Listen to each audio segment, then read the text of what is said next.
This week on the BackTable podcast. I do really support this idea of the third guideline statement, which talks about patients at higher risk who should pursue treatment earlier, closer to the 0.2 level, because I think we have just mounting evidence showing that earlier is better. And I think, that point was captured really well in those first few guideline statements.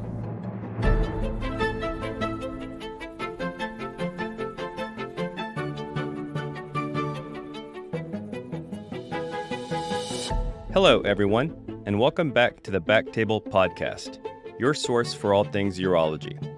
You can find all previous episodes of our podcast on iTunes, Spotify, and at backtable.com. Now, a quick word from our sponsor. This discussion is brought to you by Veracyte, provider of the Decipher Prostate Genomic Classifier. Decipher Prostate is a test for patients with localized prostate cancer that can help personalize treatment. Every patient and their prostate cancer is unique, and Decipher Prostate can provide meaningful insight into the aggressiveness of each individual's patient's tumor. Because the Decipher score is derived solely from the genomic characteristics of the tumor, it provides information not available through already known clinical and pathologic factors. Decipher high-risk patients generally benefit from earlier or intensified treatment, while Decipher low-risk patients may be ideal candidates for monitoring or less overall treatment. Decipher Prostate is the most validated gene expression test in localized prostate cancer, with level 1 evidence in national clinical practice guidelines and more than 70 peer-reviewed publications, including more than 65,000 patients. Visit Veracyte.com/Decipher to learn more. Now, back to the show. My name is Bogdana Schmidt from the University of Utah, and I'm excited to begin this AUA 24 Oncology Highlights episode with two wonderful urologic oncologists, Dr. Woodson Smelser from Washington University, St. Louis, and Dr. Jeff Tosoian from Vanderbilt University. I thought this was a really exciting AUA. I was thrilled to see filled plenary sessions, a lot of interesting data presented in San Antonio, so let's jump into it. Jeff, I'm going to start out with prostate cancer because I actually think there was less presented in prostate this year than in bladder. What do you think? Yeah, I think that's fair. I just went through the conference in terms of key takeaways, key points, and had spread those across the spectrum of disease. And right, I think there's, we're adding incrementally across several aspects of care with data, though, things like the new salvage treatment guidelines are certainly going to be very impactful as those were presented by Todd Morgan. We'll definitely get to those. But like you said, let's start with the spectrum of disease. Maybe let's start talking about screening for prostate cancer and early diagnosis space. So what did we learn about screening or approaches to screening at the AUA this year? Yeah, absolutely. So we, got more data that really just emphasize what we saw in the high quality data from the ERSPC. There was a study out of the group at MGH looking at PSA screening by the county level and the association with metastatic disease and cancer mortality. And no surprise here, finding that increasing PSA screening by county is associated with decreasing negative outcomes such as those. And so, for me, this was just a larger epidemiologic type study, ecological type study that reaffirmed those findings and really allow us to point out those findings. I think the 22-year follow-up results from Sweden, were published about a year and a half ago and kind of came out without too much notoriety, but it really did, show us the benefits of screening. And on a number needed to screen basis, PSA testing now compares quite favorably to screening for both breast and colon cancer. So, I think as we move along through this PSA screening timeline where, we certainly saw some lows, now it's become very clear that the benefits are there. It took several years to see that, but I think now the focus has shifted and needs to continue to shift to smarter screening to reduce the potential harms associated. So more data for USPSTF recommendations to push toward recommending screening, obviously protecting against the harms that were discussed in prior recommendations. So in particular, tell me what now with the current data we have and just in general, your practice, well, how do you screen for prostate cancer for the average risk patient? Yeah, it's a great question. And, part of this extends even potentially prior to us as the urologists or urologic oncologists. But when I think of, smarter screening, there are more and more data supporting this idea of a midlife PSA level and then tailoring screening based on that in terms of the frequency of follow-up screening. And I think that's a very important point. And I'm going to push you on it a little bit because midlife is changing for our patient demographics, right? So what is midlife right now?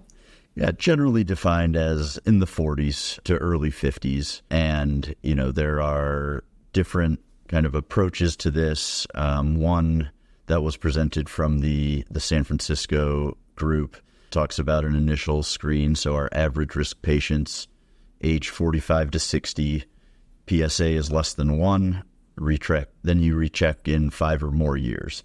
PSA 1 to 2 can recheck yearly and, start making more of shared decision making in terms of family history and, each patient's risk avoidance, risk tolerance. And of course, PSA greater than 2, this group recommends, referral at that point to a potentially more nuanced conversation.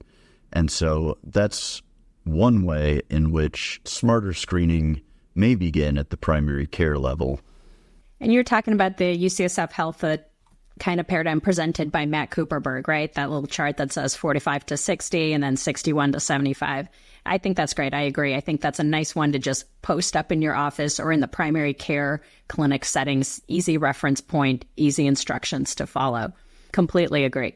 So going past the average risk patient, what about the high risk patient or the increased risk patient? Absolutely. And so there are two large groups here in the high risk space where we, or where I think that potentially more intensified screening makes a lot of sense. One will be that risk group in which we know patients have a very strong family history or furthermore have a specific known mutation. Dan Lin and the group from Washington presented on the Patrol trial looking at these patients, talking about initiating screening at age 40 with lower thresholds for additional evaluation. And I think, we're seeing more of this type of program pop up because the reality is we don't know for sure exactly how we should be screening these patients, but we have a good idea that it needs to be more intensive than what we do in the average risk patient. And I think it's nice to be seeing more thought being put into that as genetic testing becomes more prevalent. We will have more of these patients that we know are at higher familial risk or genetic risk. And of course, the other group is in African American men, Black men in the U.S., where our friend Yao presented. I was just going to highlight, Dr. Yami gave a great talk about that, looking at guidelines screening Black men. Was your takeaway that we should be screening all Black men as high risk, or are there distinctions there? To this point, my takeaway is that, or is leaning toward that. Of course, the things that we're always considering need to be considered in terms of life expectancy and overall health and a given patient's risk tolerance.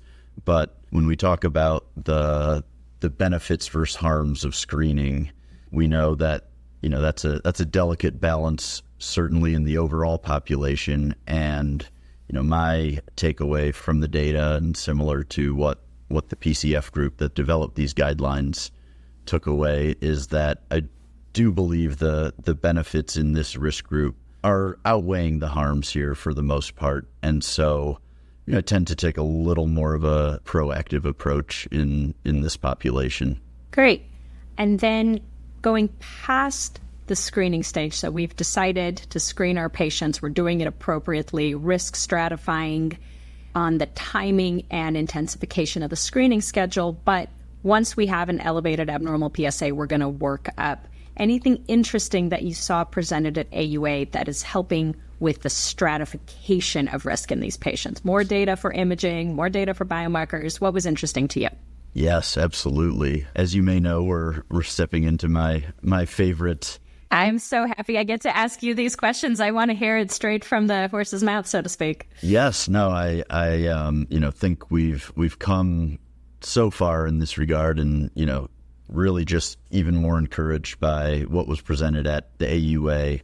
One study that stood out, and there have been previous iterations, is from a group at WashU. They're comparing biparametric and multiparametric MRI, because when we talk about smarter screening after PSA, as you said, we know MRI biomarkers are two main options there, and I think we in most cases are at the point where those should be used. The AUA recommends either as optional. The NCCN, as you know, recommends MRI if available and consideration of biomarkers.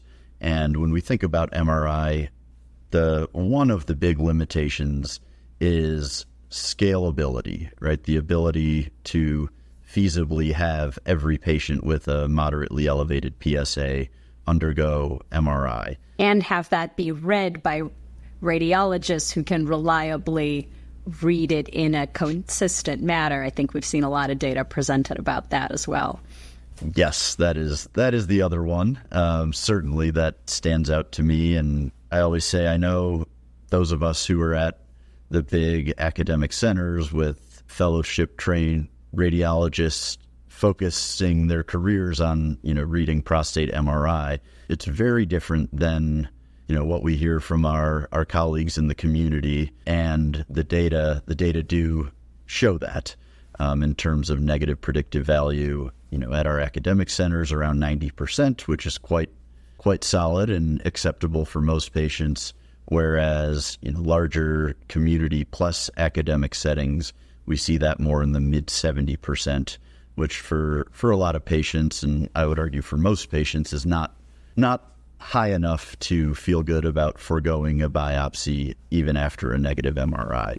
And so while there's a lot happening in that regard in terms of AI potentially helping to make MRI read more objective, at the same time, I think the findings of the group here that biparametric MRI was not inferior to multiparametric. In fact, in this study, they found it to outperform multiparametric. Now, there's no reason to believe that that's a reality because multiparametric includes everything that biparametric does. So I think it's a little bit of just 300 patients. You're going to see some variability by case there. But when we think about wanting to make MRI more available to all patients, these findings are quite encouraging and would be one step toward that. Yeah, I actually have, if you'll permit, Dr. Schmidt, a few behind the curtain comments on this study since it came from my partners and colleagues. No curtains here. Yeah. So, I think you hit the nail on the head, Jeff, about, cycle time and throughput with MRI scans and access to care. And we have an enormous catchment area here in St. Louis that includes a large portion of Illinois, most of Missouri, even patients from Western Tennessee, Northern Arkansas. And if they don't have access to high quality, multiparametric MRI in their area, or even if they do, the whole goal of biparametric is to have similar detection characteristics, but be able to do, more scans more economically at lower cost to the patients and improve access. And I think, when you have a patient in the clinic and you have a suspicious PSA and you say, well, maybe we should consider MRI, and then the lead time to get a scan, more than 3 or 4 weeks just because of the backlog, you sort of lose some buy-in from the patient versus if they can leave the clinic and, have an appointment scheduled within a week or two where they're still have enough concern to move forward. So I think this work by my colleague Eric Kim really could be beneficial in increasing access nationwide. Absolutely. And I think you're absolutely right. For those of us who practice in a large catchment area, I have patients from 5 states where I absolutely cannot have every MRI done at the University of Utah. It's just not possible. And the financial toxicity from having a patient have to come back for that MRI appointment in addition to their appointments that are there to discuss decision-making or procedures, et cetera. So I think this is great data, and I agree. I think it'll change practice and certainly give us the confidence to interpret those MRIs. And the other thing I was going to add is just from a patient-centered standpoint, I mean, you're avoiding contrast, avoiding an IV potentially, and a little bit decreasing costs. So, I mean, I think it's a win-win for both physicians and patients. Completely agree. Really, when we talk about these practical limitations of MRI, that is where I think biomarkers can have a great role, right? Because we're talking about a test that can be obtained right there in clinic, returns in a few days, is objectively interpreted in terms of risk percentage. It doesn't matter, there's no radiologist. And so, we were fortunate. I was able to present the data on the new 18-gene urine test for prostate cancer, which was published last month. And, in brief, what was unique here was a specific focus on higher grade cancers. And so we went looking for markers that were overexpressed in high grade cancer relative to low grade cancer, which, to my knowledge is certainly unique among the tests that exist today, which were largely developed based on the fact that these markers were overexpressed in cancer relative to benign tissue, and that, of course, made great progress relative to PSA, which, as we know, is not cancer-specific.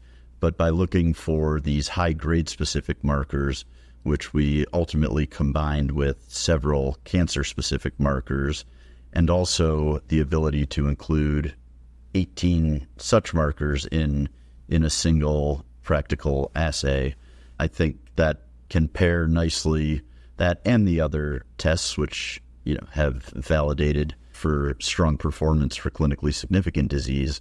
I think with MRI and biomarkers, we have a couple of really reliable, useful options there to reduce the harms associated with PSA screening and really continue to move things in the direction of reaping the benefits. Absolutely. I think it's super exciting. I think this is going to help us convince our patients that screening isn't as scary, so that we have more ways to make appropriate risk stratified decisions before we discuss treatment options, who needs them sooner rather than later. And I think that'll really, really help moving forward with counseling our patients, treating our patients, all of the above. I think that's great. Dr. Hu presented updated data from the PREVENT trial looking at transperineal, transrectal, prostate biopsy. I think the takeaways from that were pretty similar to what we had already seen in the published paper and then the abstract presented. Anything you want to highlight about that before we move on to the salvage therapy guidelines?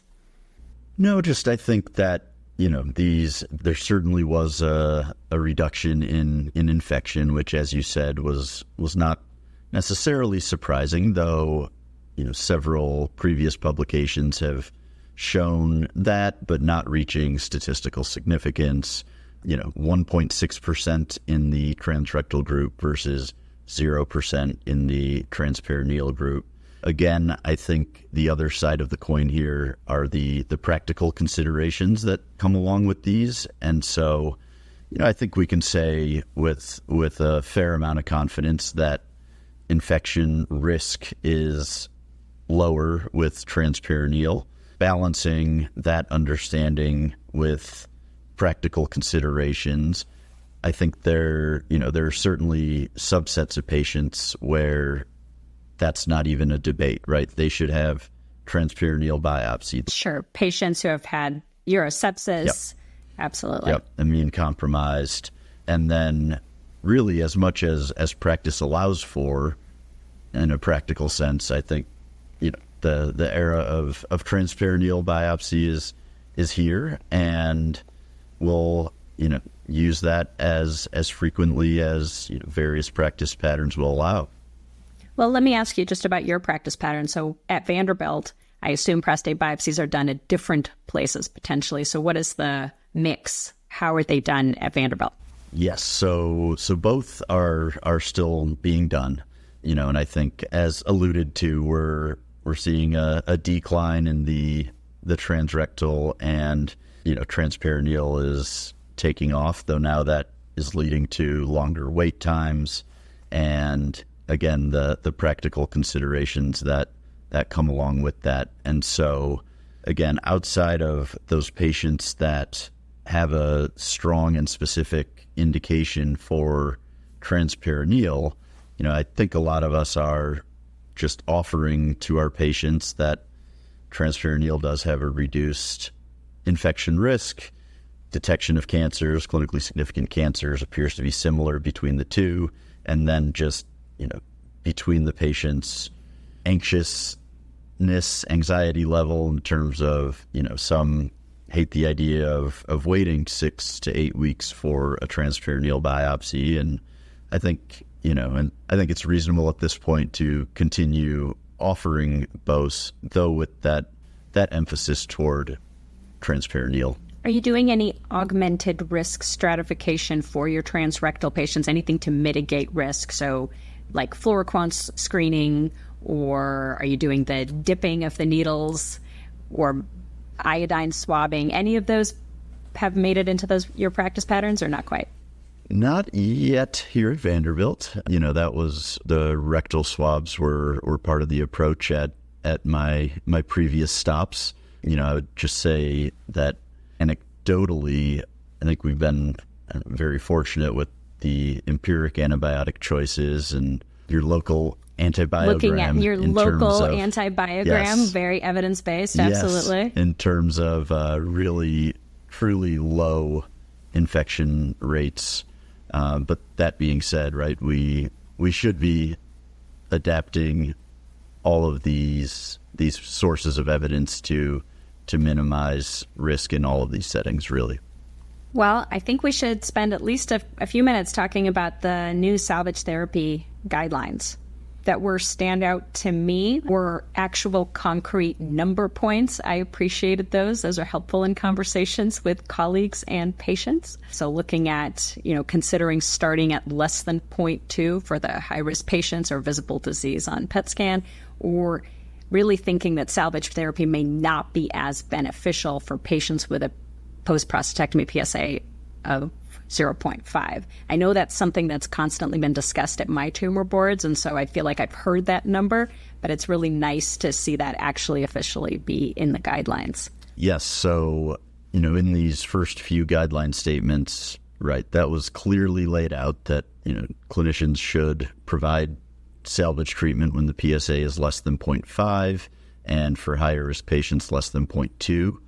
I would generally, for patients that have a long life expectancy, that have everything to gain, if we're looking at treatment, just based on radicals and raves, which used 0.1 and 0.2 as those thresholds for early salvage, and then more recently, Daria Tilke's group published a study looking at long-term outcomes after salvage radiation treatment and where that dichotomy was in terms of needing to get treatment in before PSA reaches a certain level. And this was retrospective, but found that 0.25 was the key number there. And so, I do really support this idea of the third guideline statement, which talks about patients at higher risk who should pursue treatment earlier, closer to the 0.2 level, because I think we have just mounting evidence showing that earlier is better. And I think, that point was captured really well in those first few guideline statements. So what about the role of PET? We love that. We love, as you said, there was a clear statement made, right? So the ninth guideline statement talked about in patients with BCR, the clinician cases where salvage treatment is being considered, clinicians should perform next generation molecular imaging with PET imaging. And, I think that's where we were headed. I think a lot of us, again, on a maybe anecdotal level, were seeing how PET PSMA really adds to the information we have for these patients. And so, yes, it's a much welcomed guideline statement, suggesting that PET is performed, and hopefully that can help with, again, these practical concerns that we think about in terms of insurance coverage and things like that. Yeah, no, I agree. I think it's nice to have it in the guidelines. I'm still struggling to figure out how to balance that statement with the fact that we should still be considering prostate bed radiation when the PET is negative in that space, right? The subsequent guideline statement, I think that one may change as we trust our PSMA PETs more, but as it stands now. Yes, that's interesting, right? I actually had this conversation with a patient just this past week, and I think the support of that statement just has to come from practice for so many years, because understandably, right, the patient said, okay, it was, the scan was negative, but we're still thinking about radiation, salvage radiation. What gives? And so we talked about how, right, for years we didn't have imaging as sensitive as PET PSMA, and it was the default approach, right, was local salvage therapy with radiation when the PSA recurs. And inevitably we saw the PSA go back down. And so is that the old absence of evidence isn't evidence of absence there? And the treatment presumably was able to treat cancer cells in the local region that were not at a substantial enough size to be picked up even by PET PSMA, which we know has some limitations still, of course.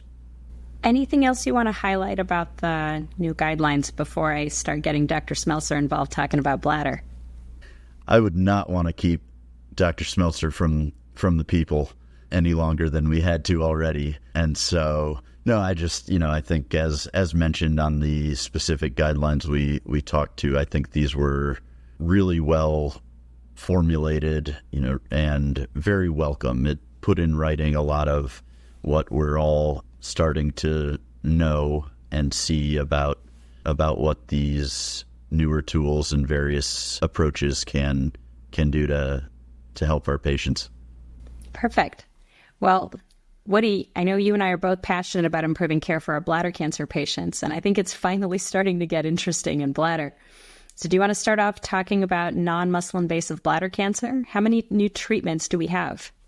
Oh, we have many, but before we segue to there, I just want to say you don't have to apologize for making me wait, because I think that, to highlight takeaways from the AUA, I learned something every time I hear, you and Jeff or you and other peers we have talk about prostate cancer or, all the various GU cancers we treat. But I think to segue into the discussion of NMIBC, a lot of the abstracts presented at the AUA are actually not breaking news, right? So if you're a SUO member or a card-carrying SUO member like the three of us, you probably have seen... We have cards?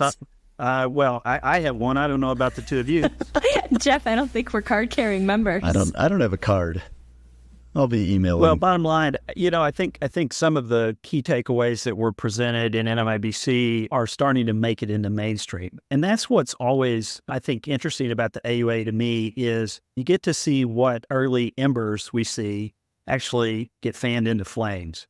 And so there were two takeaways at this new session that they're presenting at the AUA, the P2 or practice-changing sessions that they did on the plenary that both focused on a specific population. And so both of these, just for background, are the same group of patients. They're patients who have FDA definition of BCG unresponsive non-muscle invasive bladder cancer, and they had carcinoma in situ, which we all know is super difficult to eradicate. And they were allowed to have papillary disease, but the CIS is really the challenge. And, in this space, we now have 3 FDA-approved treatments. We have a systemic immunotherapy and pembrolizumab. Keynote 57 results obviously have shown about 40% complete response rate at the 3 to 6 month mark, and they actually just presented new long-term data on that that looks similar or a little lower. We have natafaragene, which is a gene therapy, also known as Adstiladrin, and we have a brand new approved agent that actually was just FDA approved on April 22nd, and that's ALP 803, which is an IL-15 superagonist that's given with BCG. And, they all have around 40 to 60% response rate at 3 to 6 months. But the two abstracts that were highlighted in this, in the most recent AUA meeting were the TAR-200 platform and then CG70. And I'll talk just a little bit about both. But before I do that, Jeff or Bogdana, did either of you participate in trials of either of these agents at your institutions? We have a TAR-200 trial, but it wasn't Sunrise 1. Yeah. In fact, I have two TAR-200 trials, but not Sunrise 1. That trial got underway before I started. Yeah. And so, and that highlights another point about TAR-200, but we have a TAR-200 trial open, but it's in the MIBC space. But if you're not familiar with TAR-200, it's actually a multi-drug platform. It is a small pretzel stent, similar to like a double J stent that you would put in a ureter, except it's about the size of a nickel or a quarter. And it is a reverse osmotic platform where basically you can load it with a target drug and it's a slow eluting delivery. And so it accomplishes what we're not always able to do with current intravesical paradigms where the drug is delivered over multiple weeks. And so for Sunrise 1, obviously the drug of choice was gemcitabine, which we use obviously IV in muscle invasive and we use in various salvage protocols. And post-TUR, we all familiar with delivering it. Our patients are getting it. Absolutely. This is a great delivery mechanism for it. It's sort of like the drug-eluting stent that everyone has in cardiology. Now we have one for the bladder, more or less. Yeah. And this one doesn't delay our TUR because there's, antiplatelet agent eluting from it. But the response rate was tremendous, and it was 83%. So, essentially double what we've seen in this space. I think that's super exciting for our patients. And the other thing is that it does potentially have the potential to decrease the number of visits because, as you pointed out, the drug is put in and it can stay in for multiple weeks, unlike the LAM protocol in BCG or salvage gemcitabine and docetaxel intravesical where patients are making multiple trips. And so if you deliver care in the sort of settings that both you and I do where patients are coming from multiple hours, that reduces burden on them. And then similarly in this space, we have another new gene therapy oncolytic virus, and that's CG70, also known as cretostimogene. And if you're not familiar with this is an oncolytic adenovirus, but it's been engineered with a E2F promoter. And so it sort of works in two manners. Number one, it binds a highly expressed receptor for the Coxsackie virus that most bladder tumor cells have, translocates into the cell and causes direct killing through oncolysis. But then that also does the same thing that BCG and other intravesical immunotherapies do. That causes a T cell upregulation locally, which leads to further killing of the tumor cells. And so Mark Tyson actually presented this data at the plenary session on Friday of the AUA. And again, tremendous response, 76% at any time in the trial. And the interesting thing in this trial is for initial non-responders, they allowed a repeat induction. And that actually did lead to further salvage of a subset of patients. Yeah, 54% responded to the second induction. I think that just speaks to the mechanism. And just to go back to TAR-200, that trial was set up differently. So we don't know how many patients could have responded to a second induction of that. That was not part of the trial platform. But assuming chemotherapy works differently than the immunotherapy mechanism you laid out, certainly we expect more of an response to a second induction in the creto arm. Yeah, absolutely. And I think, another thing to highlight on both of these is unlike one of our approved agents in this space, pembrolizumab, which is systemically absorbed and has, a pretty broad toxicity profile, the adverse events in this trial population were low, and similar to what we see with BCG, if not lower. And then the other thing is both of these treatments put treatment back into the hands of the urologist. And I think for patients, that's sometimes helpful because you already have a rapport. You're the person who looked in the bladder, you saw the recurrence, you broke the bad news, but then you're also the person who can offer a potential solution. And I think that, that offers a lot of promise for patients moving forward to have more salvage options. Completely agree. I also just want to highlight the tolerability that you mentioned. I thought that was the most standout part of the CG presentation. Was it 94% of patients completed all the directed treatments? I mean, we've all delivered BCG. We've all delivered gemcitabine. This is huge. No adverse events greater than 3 reported. And you mentioned the Pembro data. Over 70% of patients had adverse events in the 1, 2, and 3 categories there. So this is impressive. I think that's absolutely great. That's sort of getting to that kind of patient perspective approach of what do our patients want, right? They want something effective. They want something that's easily delivered, less frequently delivered, hopefully, and something durable. And certainly it sounds like we have products that are making advances in all of these directions. Maybe not one product in all the directions at the same time, but, the shared decision making is part of our job, and finding the patient for whom each priority is more important. I think we have options. It's tremendous. I agree, and I would add one more patient preference, which is they want their native bladder. Yeah. Right. I mean, I know people like you and I lie awake in bed at night thinking about how to use something besides bowel as a urinary substitute. And it may be that we've been thinking in the wrong direction, and that it shouldn't be how can we do a better cystectomy and reconstruction, but how can we avoid the cystectomy altogether?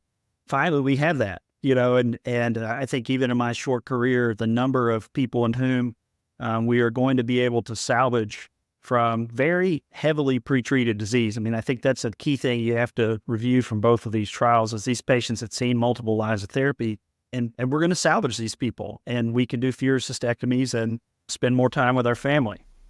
Yeah. We're still going to lie awake at night, though. That's not going to change.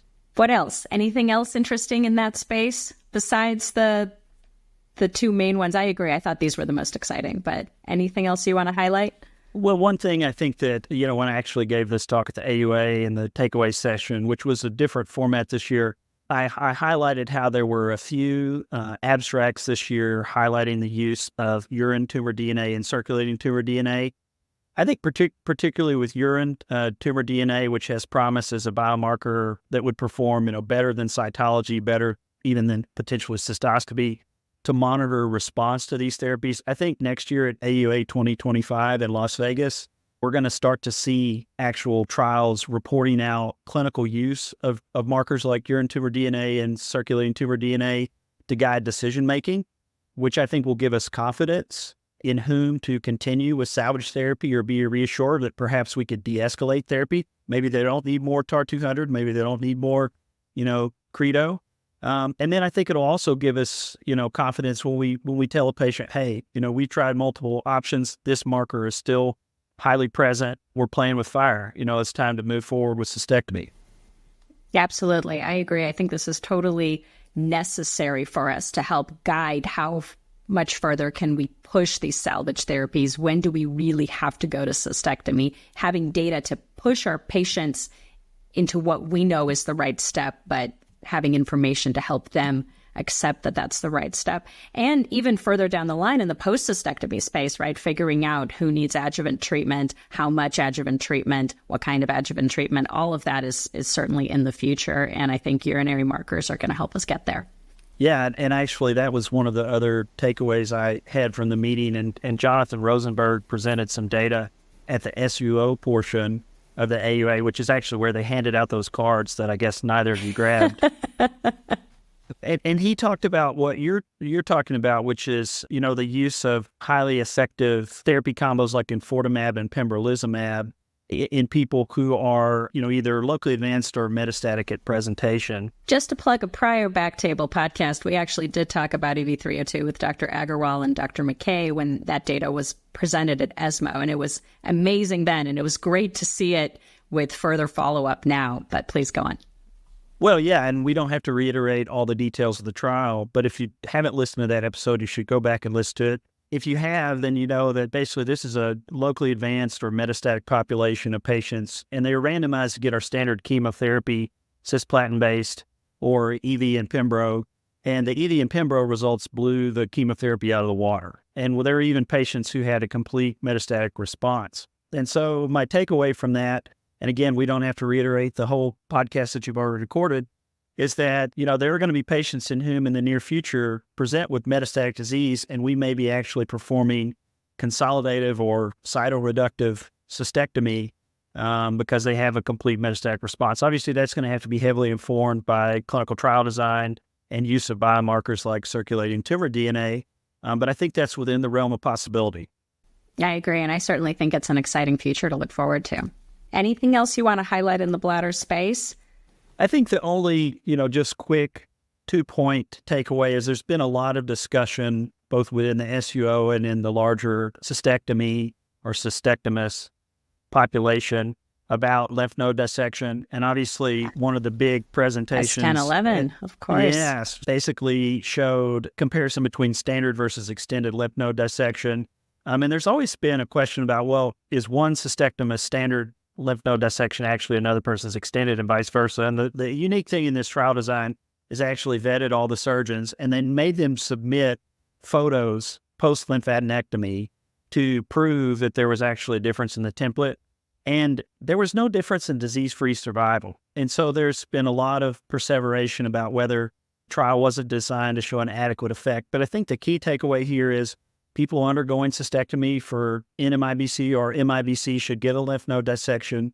You should do a good one, but you should not do it, as a sacrifice to quality or efficiency, because the yield of going, higher and higher may actually cause harm for the patient and doesn't seem to alter, short-term outcomes. Now, obviously, there are exceptions, and we have plenty of people who will debate that till the end of time.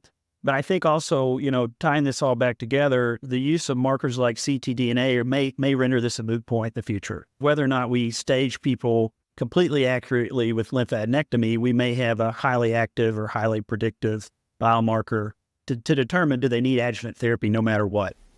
No, absolutely. I think it's great to have the data that we have, and certainly looking forward to learning more about how do we better treat these patients at every stage of their disease, from non-muscle invasive bladder to muscle invasive to metastatic. We're making great progress, and it's an exciting time for our patients. Well, I'd love to thank both of you for your time. This has been so much fun for me, Dr. Tosoian, Dr. Smelser. Thank you so much for recapping AUA 2024. Our pleasure. Thanks for having us. Yeah, thank you for having us.